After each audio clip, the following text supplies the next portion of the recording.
Right, people, how you doing? Welcome back to another episode of SPECTIVE. Sounds mad to say that. I feel like I'm an actual podcaster now. Yeah. That's crazy. Welcome back, people, man. It's good to have you. How we doing? How we feeling? We're feeling good today. How you feeling? Yeah, I had nerves recording the first episode. Oh, bro, tell me about it, man. I was so nervous, but now I'm here doing the second one with you. I'm feeling like feeling good, man. We're feeling good today. Honestly, I watched it back like 2 or 3 times. It hasn't gone live yet. We're in the process of doing that. So we're actually filming this second episode before posting the first one. But don't worry, you don't need to worry about that. We'll worry about that. You will get to see every episode. It's all in the bank. But yeah, man, honestly, like you said, like in terms of filming, 100%. I feel a lot more looser now. Because the first one, I was like, damn, what if speaking for an hour straight, like, honestly, how can I do that? And we didn't do any cuts. Yeah, it was all natural. Like, I feel like we both are the type of people where we'll be nervous, but after 5 minutes we'll forget the camera's there. We're just having a chat, basically. You can see, as you can see, it's a little bit different today in terms of we've rejigged the environment. What do we say? Like it looks a bit different. Background. Yeah, the background. The camera angle, a bit of everything. We've changed our positioning a little bit. We've had some feedback on the first one, but this is good because we're going to be always evolving and changing and like looking back and seeing how everything looks. So this is good. I think this is a good starting point. I think the main point you made was that, like, later on down the line, let's say wherever it'll be 50 episodes, we want to look back at episode 1 and not say it was rubbish, but just see the improvement. No, I genuinely want to look back at these episodes now and say it was rubbish, only in comparison to what we are going to, hopefully, fingers crossed, be able to achieve in the future. So right, let's get into it, man. We do have a bit of a time constraint. We got the Brazil game kicking off soon. We got in all honesty, we got battery issues with the phone. We're on the go now, but this is good practice. We're gonna get it done. First thing I wanted to do straight away to get into the pod, bro, I watched back the first episode, and I completely butched the explanation of the name of the SPECTIVE, bro. I'm telling you, I watched it back and I was like, I think I understand the name less after watching it. I swear. Look in then. Explain it properly for the guys. It's very simple. It's 2 words. The first word, perspective. The second word, spectra. Perspective, we all know what that means. It means your understanding of something. Spectra is the plural to perspective. Spectra is the plural to spectrum. Yeah. So it's multiple spectrums of a perspective. That's all it means. Multiple spectrums of perspectives, which means many different perspectives. That's all it means. It's quick and easy. That's it. Done. Hopefully that clears that up. If you watched the first episode and you understood it, congratulations. I didn't do that. I didn't get that, but at least now, for my sake, I can say that. I think that's easy to understand. Short and sweet.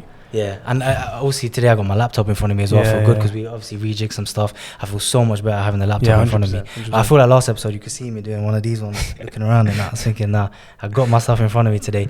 But yeah, so, since the last time we filmed, a lot has happened. Which is why we're not going to get too much into the current affairs. This is a learning process. We've learned 100%. That. But I think one thing you definitely have to talk about is what's on your shirt. The experience that you've had. Bro.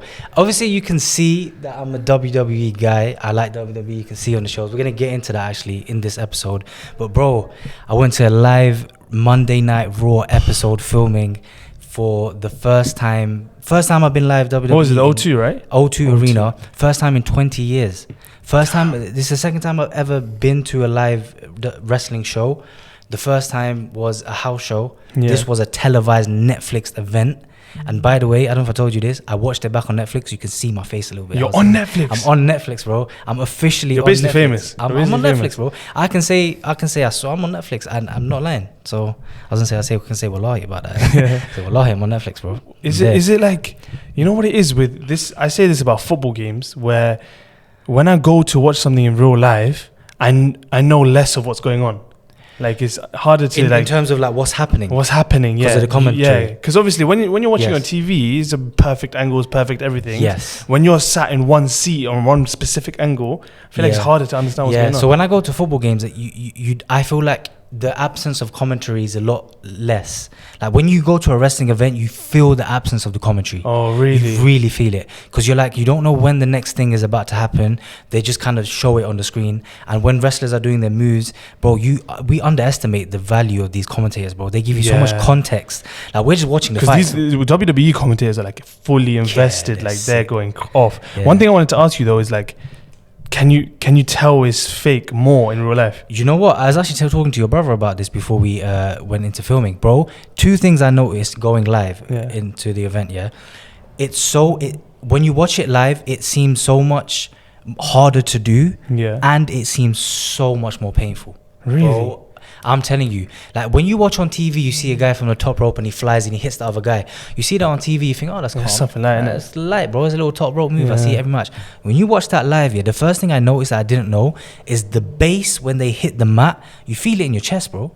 Like when they hit the mat, I think there must be speakers under the ring, because when he hits the mat, I'm like, oh, I felt that.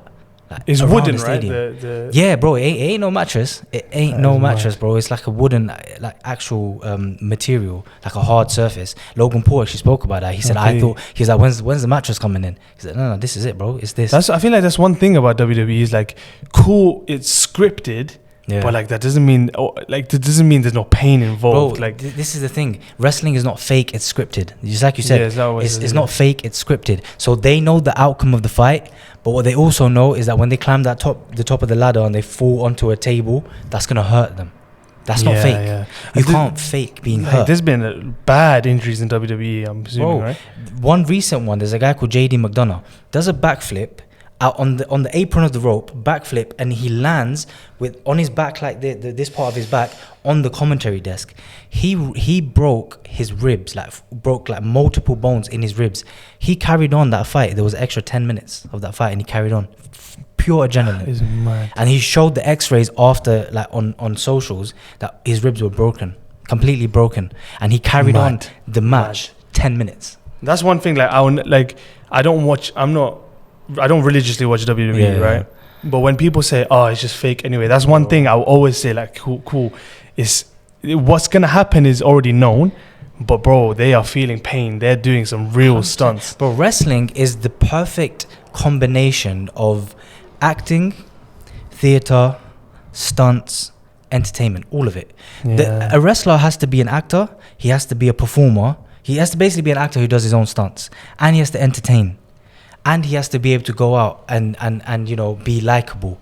And he has to, be available and perform everywhere and travel the world. Like the sacrifices there's so much that goes into wrestling. It's everything in one. It's a live performance, but a weekly television show at the same time. Yeah. And the thing I love about wrestling the most is that what I tune into and what I value in this art form is the storytelling. I think there is no other forms of any entertainment that does storytelling, in my opinion, better than WWE. I think they're the best storytellers. And WWE always tends to come around full circle, right? Always, bro. And their stories go on from, like, you see when you watch a movie, right, for example, within that 2-hour frame, you've gone through an entire range of emotions to the sense where, right, you introduce to a character, then you see his arc, then you see his troubles, and then the resolutions, and then the full circle moment, like you said at the end. Within 2 hours, you've gone through the whole range of emotions. WWE is that, but instead of 2 hours, it's 6 months. Yeah, see, that's so they keep your emotions going and going and going week after week after week, and the payout isn't until the next big pay-per-view, which is maybe 2-3 months down the line, 4 months. Those are the ones I tend to watch, the pay-per-views, to be honest, because those are entertaining. Yeah, those are the fights. I actually prefer the Raws and SmackDowns because I actually like the backstage segments and the the progression of the storyline, because the pay-per-views are the end of the storyline. Right, this is how it gets concluded. We're gonna fight, and then the storyline's over. You get what I'm saying? That's what, when you just mentioned movies then, bro, I am obsessed with movies, bro. You're a big movie guy. One of my favorite ones is that one right on the shelf there. So you've got a bit ahead of yourself, because when I'm going to explain these shows, I want to talk about that specifically. You love that movie, and there's okay. You know what? Let's get into it now. I think we should get into it. Okay, let's get into it now. So as you can see, we've got loads of shows behind us. I also did tell you today that if there's anything, obviously these are all things that I've put together, and if there's anything that you want to put on there, please fill up these shows, add your own thing. So over here we got, obviously I've explained my wrestling now, and I've just realized looking up at the shows, the wrestlers falling down. That's not supposed to be there. That's so jarring. It's calm though. So John Cena's supposed to be doing his finishing move. Anyway, regardless, that's the WWE segment. We got up just above it. We got books. Those are some really important books to me. What type of books are they? So the 3 books I have there. One is the Courage to Be Disliked, Yeah. which I need to read in its entirety, and I need to actually let it like seep in, because I've read bits of it and it's amazing, and it's something I really need to connect with, because I have this like this thing inside of me, like where I don't like to be disliked. So I think that would help that a lot, but we can get into that more on the podcast on a later date. So that's really helpful. There's Meditations, which is a book, which is not actually a book. That book is I don't know if you know about Stoicism. No, I'm not aware of it. Okay, I've seen like social media posts where it's like, we can get into that a little later on. That's a book for those of you who know about Stoicism. He's a Roman emperor whose name's Marcus Aurelius, and when he died, he had a diary, and the diary was found in his possession. He never wanted to release it. They found it, they released it, they put it into a book. Okay. He was a very philosophical guy. So there's lore and there's wisdom in there. Oh, there is a lot of wisdom in there from a guy in the time like 300, 400 AD, and there's a lot of wisdom in that book, and it's just his inner thoughts. But the fact that he's the Roman emperor, like leader of the world, and he's very philosophical, I found that contradiction to be in his time as well. In his time, very interesting. And so the 3rd book above that is Daily Wisdom, which is a book that every page has a little quote from the Prophet of Islam, the Prophet Muhammad, peace be upon him. So there's loads of sayings in there that he lived by, and like teachings. So every page is like a different, it's like a reminder. Yeah, a little reminder. You can start your day, open it, and just have a little bit of knowledge. And that actually has helped me get through a lot of things and helped me rationalize a lot of things. So that's like my little personal segment there. Up here we got we got a little globe. I'll be honest, that's a design one. We got a picture of me from like 10 years ago in Tenerife. Got a globe and platform 9 3/4 though. Yeah, that's Harry Potter. I guess you're Harry Potter guy as well. Yeah, Harry Potter. I've got lots of Harry Potter Legos as well. Don't even get me started on Lego. That's a whole other topic with me. We're gonna get into his Lego obsession. When I say obsession, I mean obsession. Yeah, it's his room is lit, bro. It's got so much Lego in there. So yeah, that's Harry Potter. I liked Harry Potter, but also to be honest with you, it went with the color theme. So I was like, I also wasn't the only person involved in like designing all of this. We had family members and people that we know help us. I think it still represents you though. It does, because I love Harry Potter. I absolutely love Harry Potter. On that shelf, that's my football one. Again, that honestly I don't know what that goal tiger is. I have no idea. That my mum put that there. She said it will look nice on camera. Cool. So I'm gonna trust her judgment. It looks good. My mum's like, when it comes to like, my mum really is good at like fashion and design. Even my dress sense, I get that from my mum. Oh, fair. She helps me like. That's. I feel like that's not common. Getting your dress sense from your mum. Yeah, I've always said to my mum that she should be into like either interior designing or like, what's that thing like where you style people, stylist. I think she should be a stylist, I swear. So that's that section there. It's football. Obviously, you know about football with me, Man United, Ronaldo. We got into that in the last episode. We got into Ronaldo last episode. You said you regretted some things you said about the whole I don't know. Ronaldo I haven't thing. watched it back fully, but I just feel like I was a bit harsh on Ronaldo. I think obviously since we recorded that episode, he's scored 2 goals against Uzbekistan. Yeah, so the GOAT turned up. I think he's the GOAT, and I'll always. No, we don't need to get into the GOAT conversation again. You know that's gonna trigger. That's just the statement I wanted to make. That is sure is that Ronaldo is the GOAT. And that's all I wanted to say. Let that be known, bro. Let that go out there. And then we got some plants, we got some stuff. And the last thing I want to talk about, this one I want to spend a little bit of time on. Yeah. This here is very, very special to me. It's very important. And this was a gift to me. So this is a vinyl player. Yeah. An electrical vinyl player. So like it actually works. It fully works, bro. And context, your brother and sister are the ones who gifted me this. I'm aware. Oh, you're aware. So why are you not involved in the gift giving process? You weren't there. I must have been at uni or something. I don't you must have been at uni. I don't think you were in uni them times, but I've been at uni for like 5 we'll years. say it's from you as well. It was a family thing. So when I released my song Chanel Perfume, that song right there, his brother and sister came to my house and said they have a gift for me. I was like, okay, this is mad. Like they got a gift for me. Like wow, this. Crazy. What were you thinking in that? Because it wasn't your birthday. Was it your birthday? No, bro. It's just like, it was literally like a random day, a day or like maybe like a week after I released the song. I get a phone call from your brother saying, "Yo, you free?" I was like, "Yeah, cool. Me and your sister are coming. We want to give you something." Oh, cool, cool. Come through. I had no idea. I didn't know what. I was confused on what was happening. She came with this big box. I was like, okay, what's this? I opened it and I unravel and I see that it's a vinyl player. By the way, I I hadn't seen this yet. I'd just seen the vinyl player. Oh, so you thought it was just something, I'm doing music now, so this is they're like, giving me a vinyl player. Yeah, this is kind of like, it's on par, it's on theme. That's really thoughtful. And so I unwrapped it and I was like, oh, this is sick, a vinyl player, and it works. I can buy loads of vinyls and that. Yeah. Then she was like, no, that's not all of it. Oh, there's more. And when I unwrapped this, let me tell you something, yeah? When I unwrapped this, you have no idea the feeling I got inside of me, bro. This gift to me, by the way, sorry, I know I keep pulling it in and out. It legit works. If I put this on that and play it, my song plays. That is mad. And that is crazy because there is no other physical copy of my song that ever exists apart from this. And that is why it means so much to me, because look, here's the thing. When I release my song, and when, like, in today's society, right, you release something, you post something, it's in the cloud, it's in the air, it's in the internet, online, it's out there, it's numbers on a screen. Yeah. It's like, it's nothing, it's not in your hands, it's not tangible. When I was able to hold this in my hand and play it, bro, that was the best feeling I had in my entire music journey. And I mean that, because it was like a point of like achievement for me. It's like, wow, that's the first time it seeped in, like I really did something. Like I created something, and it's here, it's right here in your hands, like this is something physical that you can hold. That's a completely different feeling. I want to take good playing care it back and forth. I want to take good care of this.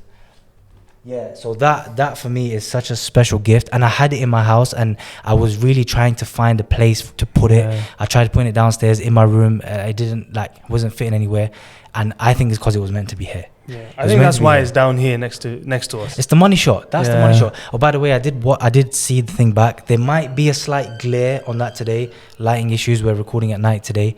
But we will get that sorted for you, because for this episode, you're going to have to bear that. We're still learning. That's the main thing. We're still learning, man. This is our it's episode 2. It's episode 2. And although the main thing, the nerves are out of the way, the technical side of it, we're learning a lot still. We're still learning a lot. So shout out to you, your brother, your sister, for that gift. One of the best gifts I've ever received in my life, honestly. And it was such a full circle moment for me. And it was like a sense of achievement that I've achieved something. And so I'm always going to cherish this right here. And so all this. One thing that they can also see that right up there. Yeah, they can see that. So that poster on the wall, I think I touched on it a bit earlier when I was talking about my book, The Stoicism. I'm really into my philosophy. I love philosophy. I've studied it. I love it. So that's just a little philosophical quote in the back there. It says, "The only thing I know is that I know nothing." I was cold that you didn't have to. I just had a quick glance to see what it said. I know that quote, bro. I love that quote. That is a quote by Socrates. Socrates, so it might have been Plato, bro, I don't know. It is Socrates, and that quote has so many different interpretations. I'll tell you my interpretation. In fact, you know what, before I tell you my interpretations, you don't know that quote, right? Do you know? I'm not aware of it, no. Okay, this is the first time like actually seeing it. So you just read it. I've just read it. What do you think that quote means to you? Like, what would you think? I mean, my only interpretation of it, the only thing I know is that I know nothing. My interpretation of it is like in terms of humility, staying humble. In terms of, you might have knowledge on some things. You might think you are a good person, a great person, a knowledgeable person, a smart person, but you have to also be in that mindset of you know nothing. In the sense that there's still more to onboard, still more knowledge you can gain, and just staying humble. I think that's what I take. I like it. That's a really good interpretation, and it's very similar to mine. My interpretation of that is that I believe that in the time of the philosophers, I think that they were very like religious, or at least they were aware that, because they said it on multiple occasions. There's many different philosophers that have come out and said there is something out there, but we don't know. So they were always very reflective of the fact that the world just isn't just what we're seeing. And so to me, that's a very like beyond the universe quote. Is like me as a human being, I know everything that I know is what I think I know. But there is something or somebody out there uncomprehendable that has all knowledge, is all knowing, and that's the only individual, the only being that can say for sure that they know everything. And all of us, mere human beings on this world, we just think we know things. Like we think, oh yeah, I know this and I know that, but in all honesty, you could be wrong about all of it. Exactly. Yeah. You don't know, and you need a deep level of reflection to come to that conclusion. That the only thing I know, for sure is that I know nothing. Because that's what he's saying. He's saying the only thing I know for absolute certain is that I know nothing. Everything else that I know, I think I know it. But what I know for sure is that I know nothing. And that's how I know straight that you're into philosophy, is the way that you just described that is so much deeper than the literal saying. I have that habit in life as well, where it's like whenever I think on something, I always go to like the deeper level. And that also is why I want to get into. So the what's it called? The logo, the design logo of SPECTIVE, the podcast, has a meaning behind it as well. For me, the explanation of it is that it's a circle. You've seen the logo, right? Yeah, the little horizon. Yeah, the horizon circle. So for me, what it represents is the full circle is an entire full perspective. Okay. But there's a horizon that comes in and cuts it just at the bottom third, and then there's a gap. That horizon for me indicates the distinction between an outer perspective and an inner perspective. Okay. So you have your perspective to the world, your outer one, which is the top like third of the circle, and then there's a deeper underlining perspective of why you do. So it's like what you do and why you do it. The deeper meanings. Right.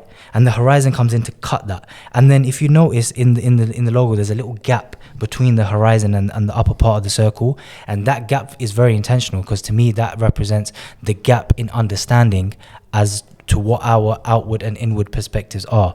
Like I just said, what you do versus why you do it. Yeah, I think that just even further doubles down on how deep you go when it comes into your thinking. Because even with your logo, you've gone, okay, this needs to mean something. It is to my detriment, I'll be honest with you. There are things in my life where it's like, you did not need to deep that like that. Yeah, but I guess that's what helps me do this, right? Yeah, 100%. And when we're talking about this, and obviously we've talked about everything on the shelves. We haven't talked about everything on the shelf. So so we'll get onto this. That, if you can't see properly, is an Interstellar poster. Now, Interstellar is one of my favorite movies, and it's one of the best movies I've ever watched in my life. And the only reason I watched it was because of him. He put me onto that movie, and since the day I watched it, it's not just that though. It's not just because I love that movie. The reason I bought that poster and put it on the wall specifically was because once you've gave me your confirmation that you were going to be my co-host, I wanted a little part of representation of you to be there. And when we watched that movie in your house, I remember I bought the movie just so you can watch it with no lag, no buffering, full 4K, everything. And you made me pay full attention. Yeah, bro. Yeah, and I loved it on the first watch. But the thing that I remember most about that day is that once the movie finished, we then had, I think, a 3-hour conversation. It started about the movie and it ended about life. Yeah. And that was before... I remember that conversation. Yeah, and that was years ago. That was before I decided to do this. I was still doing music at that time, and I was in a different path. But I always remembered at the back of my mind, that was the first time ever in my life that I thought, wow, Faisal is like me. Yeah. He deep stuff. He likes to talk about things in depth. Because, bro, there were people with us, but I think me and they had zoned out. They had zoned out eventually. No, they were invested in the conversation, but I think me and you took it a step. Yeah, that's what I'm saying. Yeah, like we really and when I left that conversation, I found myself thinking, wow, you are really good to have a conversation with, because not only did you contribute to the conversation, you did that thing that most people don't do. When you listen to someone talk, you weren't listening to get your being ready to get your point in. It's like I'm listening to you, but I'm like, right, when can I get my point in? When can I get my point in now? You were literally listening to what I was saying and then building on that. And that was very obvious to me in that conversation.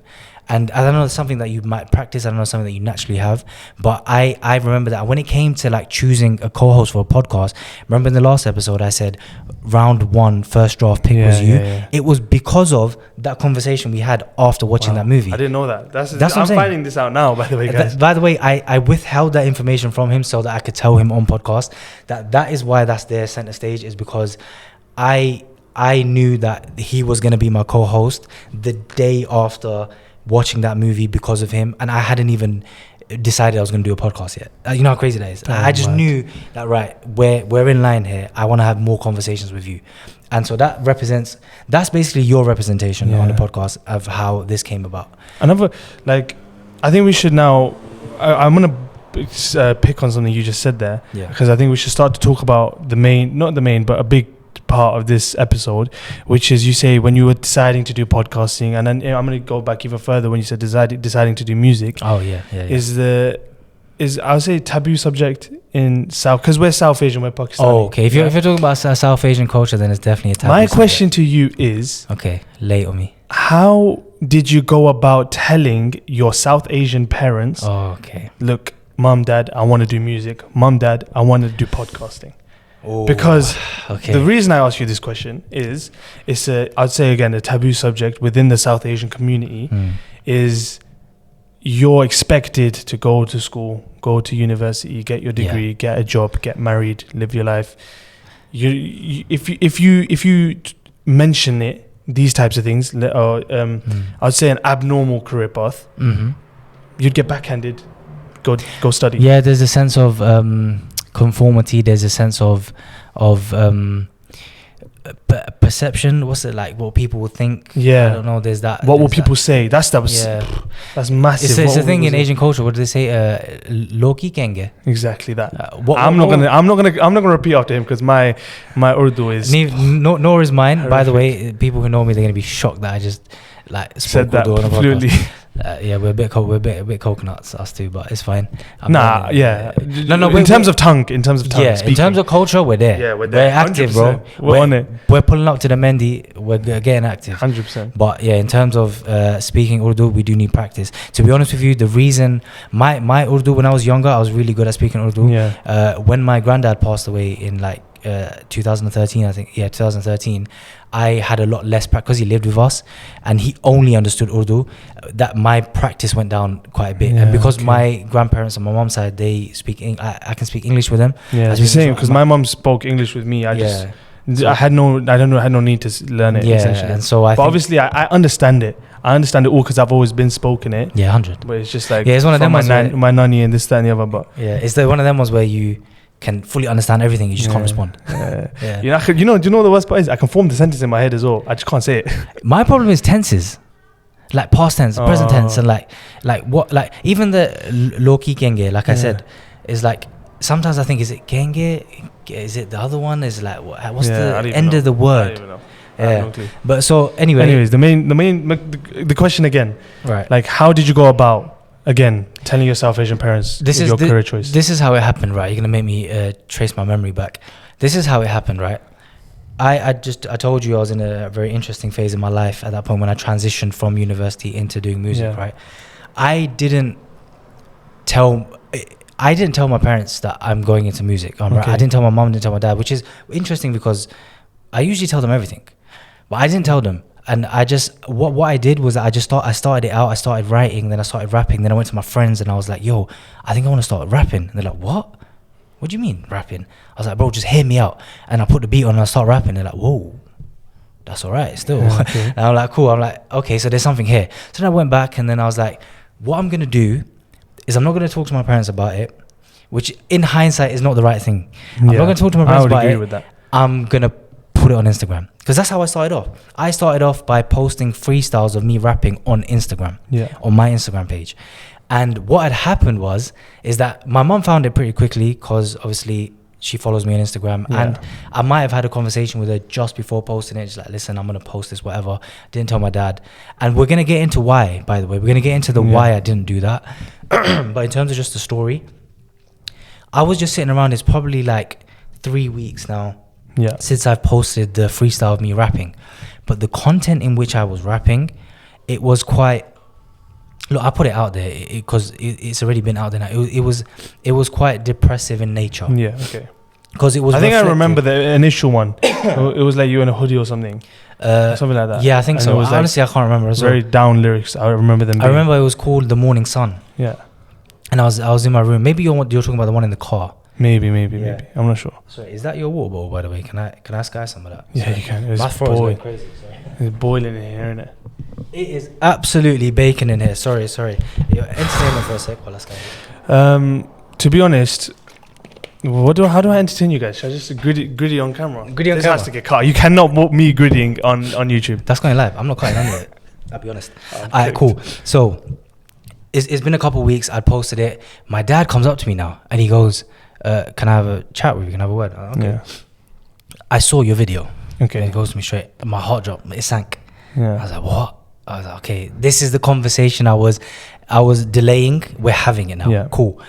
But what struck me was the whole conversation that we had nothing to do with music. The only thing he was talking to me about was the fact that he said, I heard it because I found it on Instagram on my For You page, on Explore page it was back then. And he couldn't get over the words I was saying, the lyrics in the song. Because like I told you, the content was quite deep. Yeah. And it was quite... sad. Yeah. That's the conversation we had. Yeah. We didn't have a conversation about music. We had a conversation about, yo, what's going on? Like, are you cool? Like, why that? Why are you feeling that? And then we had a really good positive conversation. And I thought to myself in that moment, I was like, when the conversation finished, I had built up in my head. Because by the way, after that conversation and we cleared the air in terms of my mindset of where I was, the conversation ended with like, right, X, Y, and Z, blah, blah, blah. You're feeling good. I'm feeling good. Fine. So music is what you want to do? Yeah, I'll be honest. That's kind of that's the career path I'm going to get into. Cholo, fine. Do it. As long as you're happy. And I was shocked. And I don't know why I was shocked looking back, because I think how could I be shocked about that? I think I can tell you this as a fact, is because you, in a South Asian household, if you say something like that to your parents, the expected response is, what are you mad? That's the problem I had. So the reason why I didn't tell my parents, if going back now, the reason why I posted it on Instagram and to the world before talking to my parents was because of what you just said. In my head, I thought, right, I know what my dad's response is going to be.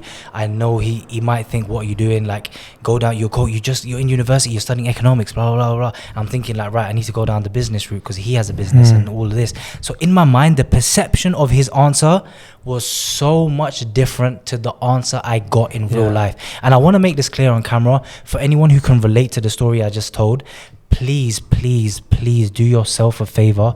Stop imagining responses that you think you're going to get because of what you think the culture is. Please. Because I learned the hard way that everything I was imagining in my head was just that. In my head. Yeah. The real life response I got was what should have happened anyway, is that, right, we've cleared the air in terms of how you're feeling, cool.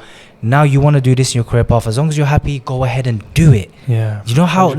like I could have saved myself like weeks of anxiety, because and the thing is, it's not because I did want their approval, but at the same time is that thing was, even if like my parents disapproved, there's a little thing inside of me. I was like, I might have just done it anyway, just to like see. I don't know. That's a conversation that I'm glad I didn't. That's a route I'm glad I didn't have to go down. But what I'm saying is that I built it up in my head too much, and that I just had to just have the conversation. That's all I had to do. And I think you're right. People might relate to that, but I think the dark side to it is that people can do that, get over the fear of what might happen, but what they're thinking is going to happen tends to happen in the South Asian community. Yeah, like a lot of the time, what I find anyway with people I know, or just in general on social media, everything, is that like in the South Asian community, children find it so difficult to talk to their parents on that level. On that deep level, where on that level where you just said, are you good? Like, are you okay? Are you happy? Are you sad? What's going on? Yeah, that's true. But I think it's also important to note that I don't think that's exclusive to the South Asian community. That's one thing I was actually just thinking in my head is lots of cultures. There is lots of cultures. I mean, off the top of my head, I know African culture is similar. Yeah. I know some Eastern European cultures are similar. 100%. And these are things where they exist. But obviously today, because we are South Asians, we're going to dive into the South Asian side of things.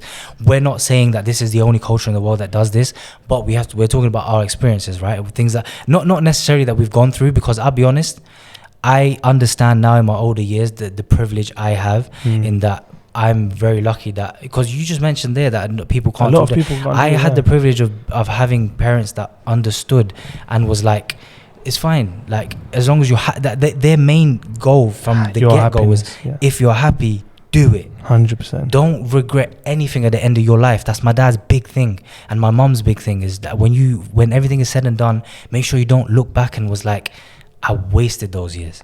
Go do it. And I understand that that's a sense of privilege, because I know that's not common. That's not common in all households. Because my parents are supportive in the same way, and I know I'm grateful for it, because it's not common. It's 100% not common. But okay, so if it's not common, what I think is that I think it's again relatable to the pod. I know I'm cutting you off there, but one thing I want to say is that it's becoming more common.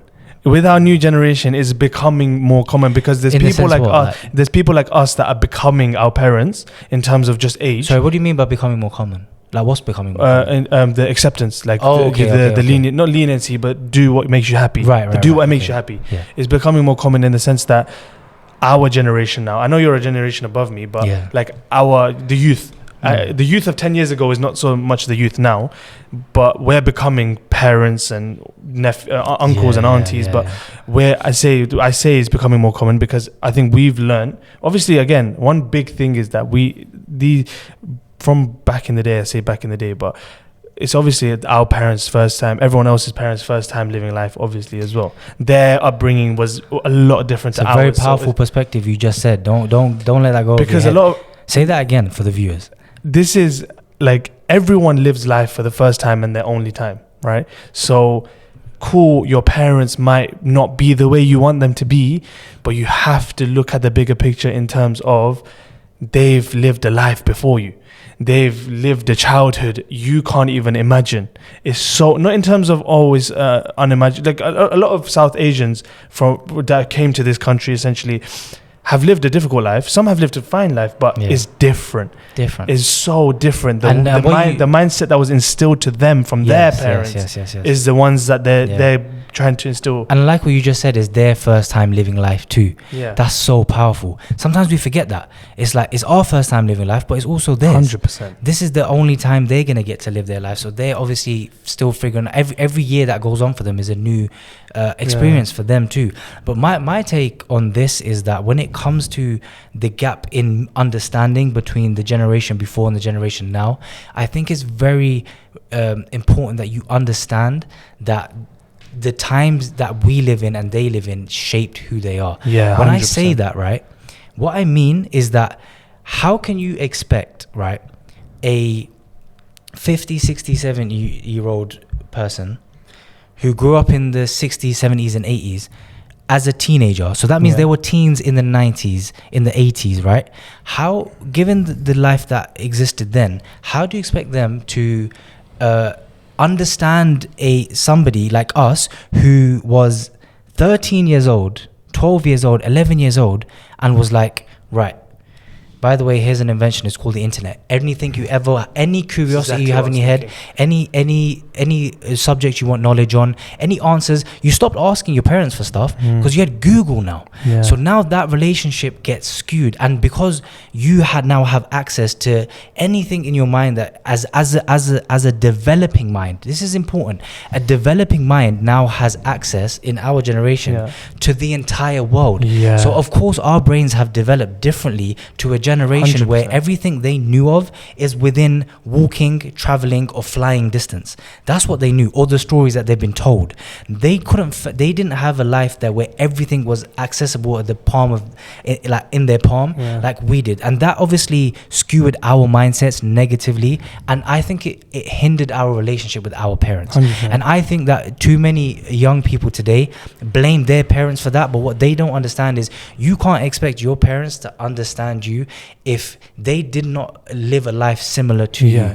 And like their experiences might have been different, but their understanding of you have to remember this, will be better than the understanding somebody who didn't grow up with you gives you, or the internet gives you. Yeah, and I think that point you just made, and the one I made prior, is so important, because I think everyone needs to know that, cool, we're talking about South Asian community and we might belittle some things, but like I said, like you said as well, we're looking at it from every perspective. Right, exactly. Like we understand that, like we're just talking about now, a lot of parents aren't as supportive, but we know we're also trying to understand their perspective of why. Yeah, the thing is, they might not even know that they're like that. They might not even know, okay, I don't want my son or daughter to do this because of the way I was brought up, and now I'm instilling my upbringing onto them. Yeah, because obviously in this generation, we understand the inner workings of our mind more, because we have access to the internet and we just like delve into this stuff, and we're more prevalent to, I don't know, going therapy or whatever, blah, blah, blah. Right. So for the most part, they might be doing things where it's like, oh, that's just how I've always done it. Yeah. Right. And I think that if we're going to the alternate perspective now, I think they should take a little bit of accountability in the sense that, okay, but why did I do that thing? Like they should like look into why they are acting the way they're acting in the same way that we do in this generation now.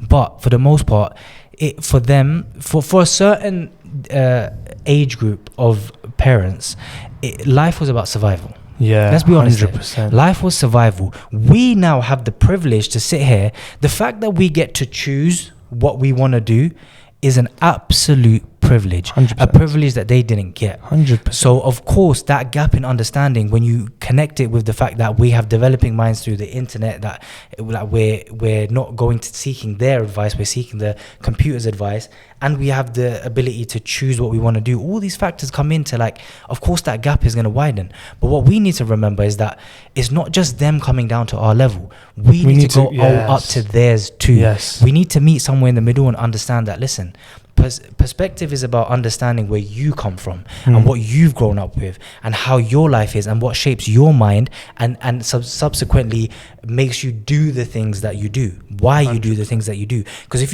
you have the time to sit and deep all of that for yourself, then deep it for them too. And understand that, listen, there is a gap in understanding because there is a gap in the times that we lived in.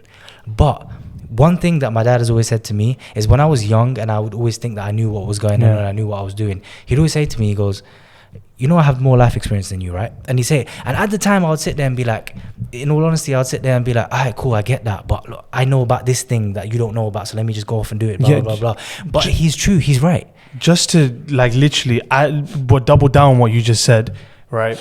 I'm 21, right? And my dad is 51 now, right? 30 years, right? That's I've not even lived. I haven't even lived the years he's got on me. The gap so he's got on you. This is the thing though. A lot of youth can't and because we understand the evolving world more than them, their life experience is still more credit in the bank than that is. Like their life experience is more important than us understanding this new world. I promise you, because you can take their experiences and their wisdom and apply it to today's. It doesn't have to look the same, but you can apply the principles to today's society as well, because it's all the same in terms of knowledge, right? It's like it transcends time. Knowledge and experience transcends time because you can apply it everywhere. You just got to tweak it to fit this life. That's all it is, or this world that you live in. That's all it is. And look, it's a really tricky subject. It's tricky because I know there are individual cases in which 100%. Like, but there's that doesn't work for me. I get that, and we can't. Obviously we can't cater to every single scenario, but we have to talk in a generic sense, because we can't, again, like I said, get up everyone's situation and be like, oh, it's different there, it's different there, but it's in a generic sense that we're talking. And look, we're not here to like give you advice, and don't come to us and be like, yo, I took your advice. But what I would say is that, look, if you do feel like you want to relate to us but you can't in that sense, I believe you might just surprise yourself. I think that more parents, because bro, when I tell you I was dead set on what I thought my dad's response was, and my mom's response was, well, actually my dad's response more, to be honest with you. And again, that's another South Asian thing, dads and sons, that's another. So when I tell you I was dead set, nobody could have told me different, because I would have said, no, trust me, the response is going to be this. You're going to surprise yourself. Have the conversation. But it's important how you approach it. Understand perspectives, be vulnerable, but be honest. And I honestly think that will help you get out of potentially the situation that you might find yourself in. I'm gonna go back to another point where you said you meet them halfway, right? If you do have a conversation with your parents and it doesn't go the way it goes worst case, it goes how you wanted, how you thought it was going to go, right? I think you have to, like we said, look at perspectives, right? And think, not, F mom or F dad. Just think, cool, why did they give that response? Right, exactly. Because if, like, in your scenario, or everyone else's scenario, whatever it may be, right? I'm not doing anything wrong. I'm just talking to my mom, talking to my dad, bringing something forward to them, and because it's what I'm feeling inside, right? Yeah. I want them to know how I feel, Yeah. right? And if they're responding negatively to that's come from somewhere. Yeah, exactly. It's come from a lived some experience. Yeah, a lived experience, exactly, from back when they were parented by their parents. Exactly. And that's the main thing is cool. The reason they're like that is because of how differently they were parented. Because that's the thing about the South Asian community is a lot of our parents didn't even grow up in this country. Yeah. They didn't even grow up in this country, and their life is. When I say different, it's not even different. It's low-key polar opposites, bro. Yeah, it is. It is the culture, the times, everything. Like, it was community based. That's another thing. The South Asian community is like the reason we're so worried about what people think, because like loka kya kenge, like we said, it feels like some decisions are not individual; they're communal. Yeah. Right? It's like, because now you might think that, okay, now my parents are going to have to defend my position when they next meet whoever they're going to meet, right? Because it's a community thing. Yeah, and we're a tight-knit community. And so sometimes we get worried about that. But I think that we should break out of that and just keep it individual. And you don't need to defend your position to anybody. You can explain it. But what you don't need to do is fight it. You don't. Yeah. Because as long as you are happy in it and your parents are happy in it, that's all that needs to be in line. And these are things that I realize, which is why I'm really impressed by what you're saying right now, because these are things that I realize. I'm 29 now, and I realized it in my later years. When I was your age, 21, I didn't realize all these things. In fact, I was going through these things. The stories I'm telling about the conversations I'm having with my dad and all this, the music stuff, was when I was your age. When I was like fresh out of university or whatever, like 21 years old, 20 years old, just getting into my 20s. And now I'm coming out of my 20s. I'm now realizing, looking back. So I'm actually really impressed that you have this perspective in your early 20s. So that's actually really impressive. One thing I'm going to do quickly now before we move on to the next topic, I'm going to check if my phone is still running. Yeah. I'm going to check if my phone hasn't it was died. on what, 40% when we're going to cut this anyway. Okay, we're back, we're live.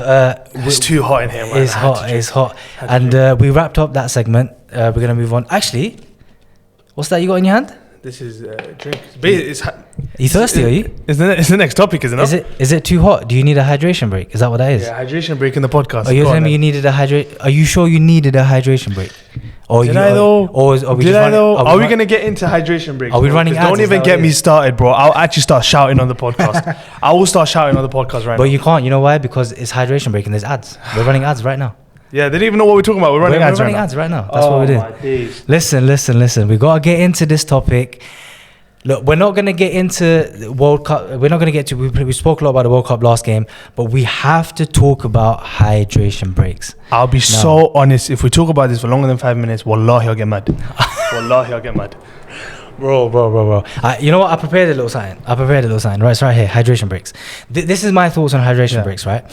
Do you want to go first? Do you want to crash out? No, one thing I'm just going to say. He's going to crash out, guys.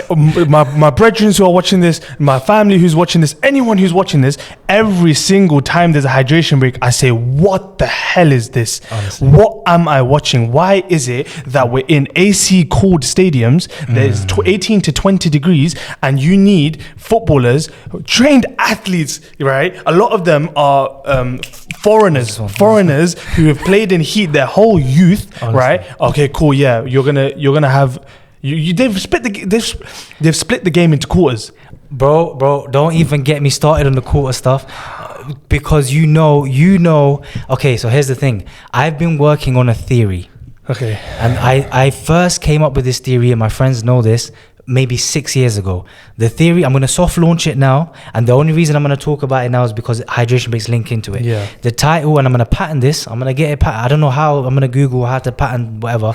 The Americanization of football. Listen, I'm telling you, I was speaking about this 6 years ago, and I'm working on a whole thing on it. I want to make it a whole segment on the podcast. Yeah, we're talking FPL, we're talking commercialization, we're talking glazing, halftime shows, full time. We're talking everything, bro. The Americanization of football, and of course, how did I not see this coming? They're gonna debut the Americanization of football in America in the World Cup, and their first big plan that they're going to implement, hydration breaks. Cool. Let me tell you what made me mad, right?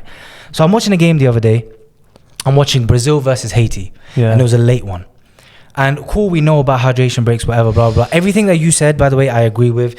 Like, we don't, like Van Dijk himself came out. Like, bro, Van Dijk, big footballer, one of the most famous footballers on the planet, one of the best footballers on the planet, came out in an interview and said, why can't we do this on a game-by-game basis? What he was basically saying, for any of you that can't read between the lines, what he was saying on that interview was, I didn't need a hydration break today, so why the hell did I have one? That's exactly what he was saying on an interview, for anyone who couldn't interpret that. But so I know that the players think this too, but in terms of the actual feelings that you brought forward, cool, I agree, everyone agrees, we're all on the same page, but we know why they're doing this. We're doing this because adverts. So what had happened is I did my research. So the channel Fox, right, in America, they bought the rights to televise every single World Cup game in America. So they're the sole televised programming for World Cup games in America. And to do that, they spent $500 million to get those rights. Now, to recoup that money, what they did is that they came up with the conclusion that, right, if we run 8 30-second ads in a 3-minute time, we can recuperate. And somebody on TikTok, shout out to you, I don't know who you are, but they broke down the numbers, and they could recuperate anywhere between 200 to 250, maybe in 300 million just from the ads of the hydration breaks of the 500 million that they spent to get the TV rights. So now it makes sense why they're doing it, right? But cool, now let's talk about how, because the big pushback I think people are going to give when it comes to hydration breaks, it's just a World Cup thing. It's just going to happen in the World Cup because it's hot and it's the summer. It's a soft launch. It's a soft launch, man. Listen. When you're focused here, what you're not seeing in your blind spot is that they're coming for you, mate. If this game has taught us anything, is that they are not scared to evolve in all the wrong places. Now, you can think to yourself, right, they're not going to do a hydration break in the middle of December in a Premier League game at Old Trafford because it's cold, right? They can't do a hydration break there. But you don't think that they're going to have a creative solution to that? Because before hydration breaks, what was it? The coaches would tell the goalkeeper... fake an injury. Yeah, around the 60-minute mark, you'll go down with a hamstring. And he goes down for the hamstring and they're like, pss, pss, pss, come here. Ayo, Tactics. Get up, you're fine.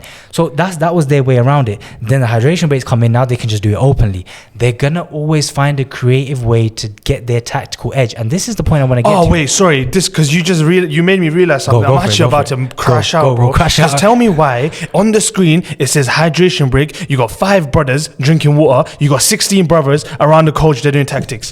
Where's the hydration? No hydration. Where's the hydration? It's not there. I'll take it one step further. I was telling you I was watching the Brazil-Haiti game. I'm sitting there.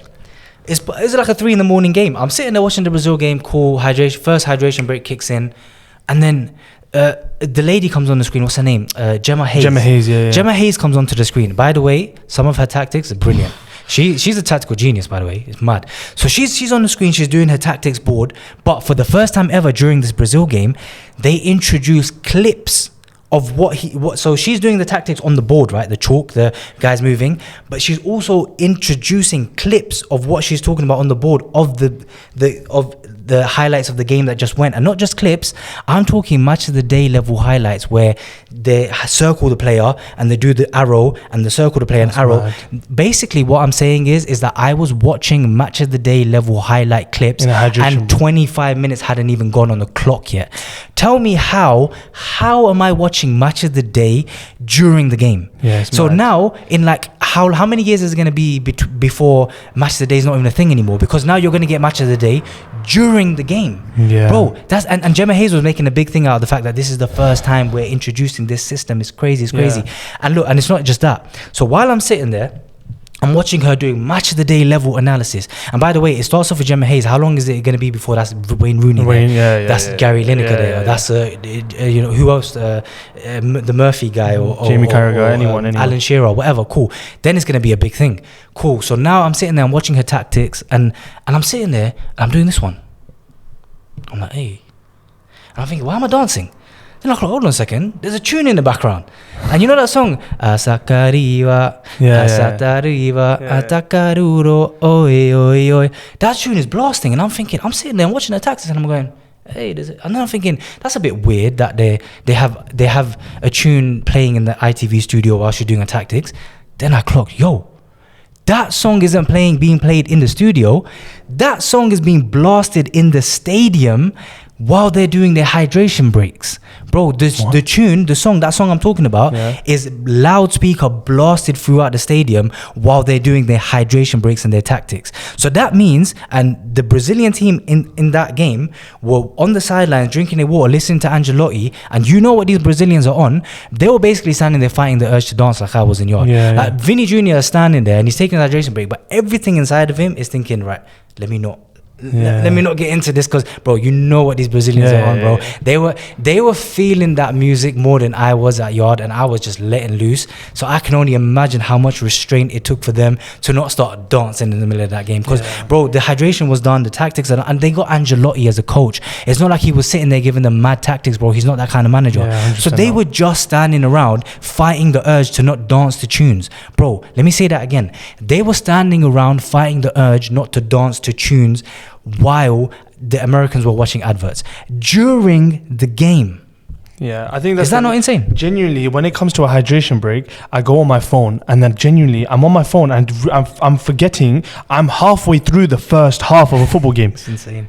It's insane. I'll be honest, but I was vibing. Genuinely, the Americanization of football, like you said, we're going to do a massive segment on it. We got to launch for it. I think that's what's raps. the time? Because we need to go see Brazil play now, actually. Oh yeah, speaking of Brazil's playing right now. And Neymar, who is fit for this game. Hey, Neymar's going to turn up, man. Brazil, Scotland. Everyone has turned up. Ronaldo's turned up. Messi's turned up. Mbappe's time here. For Neymar. It's Neymar time. So we got to run. Deep dive into that properly, the Americanization of football. Hopefully. We hope you enjoyed today's episode. It was a very interesting one. I really enjoyed filming it. We're going to get into more of these topics. We're going to dive more into them. South Asian taboo subjects, football, we got everything. more. So thanks for watching. If you watched to this point, you're a legend. I'm absolutely boiling. Take care. Peace. Peace. Bye.